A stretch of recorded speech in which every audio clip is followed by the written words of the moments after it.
તો મિત્રો આજના આ વિડીયોમાં હું તમને 300થી વધારે ગુજરાતી ફોન્ટ આપવાનો છું, જેનો ઉપયોગ તમે પિક્સેલેબ એપ કે પછી કોઈ પણ બીજા એપમાં યુઝ કરી શકો છો અને આપનો જે ડિઝાઇન છે એને એટ્રેક્ટિવ બનાવી શકો છો. તો 300થી વધારે ગુજરાતી ફોન્ટ ડાઉનલોડ કરવા માટે તમને ડિસ્ક્રિપ્શનમાં એક લિંક આપેલી છે. જેવું તમે એ લિંક ઉપર ક્લિક કરશો તો આપ જે છે એ એક આ પેજ ઉપર પહોંચી જશો મીડિયા ફાયરના, જેમાં લખેલું છે ગુજટેક 300+ ગુજરાતી ફોન્ટ.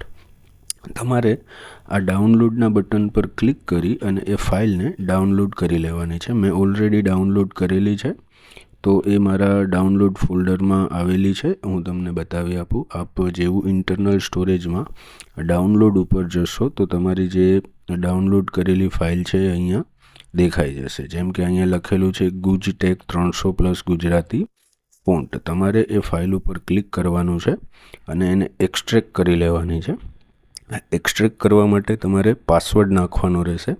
તો પાસવર્ડ જે છે એ 03012026. જેવું આપ ઓકે પર ક્લિક કરશો આપનું જે એક્સ્ટ્રેક્ટ છે એ સ્ટાર્ટ થઈ જશે અને આપ જોઈ શકો છો ફોલ્ડર અહીંયા આવી ગયેલું છે. હવે આ ફોલ્ડરને આપણે પિક્સેલેબ એપમાં એડ કરી દઈશું. તો તેના માટે પિક્સેલેબ એપને ઓપન કરીશું. ત્યારબાદ આપણે ફોન્ટની અંદર જશું અને અહીંયા માય ફોન્ટમાં આપ જે અહીંયા ફોન્ટનું ફોલ્ડર જુઓ છો, ફોલ્ડરનું આઇકન જુઓ છો, તેના પર ક્લિક કરી આપણે ડાઉનલોડ સિલેક્ટ કરવાનું છે અને આપણા જે ફોન્ટનું ફોલ્ડર આપણે એક્સ્ટ્રેક્ટ કરેલું છે તેના પર ક્લિક કરી એ ફોન્ટના ફોલ્ડર પર ક્લિક કરી અને અહીંયા એડ ડાયરેક્ટરી કરી દેવાનું છે.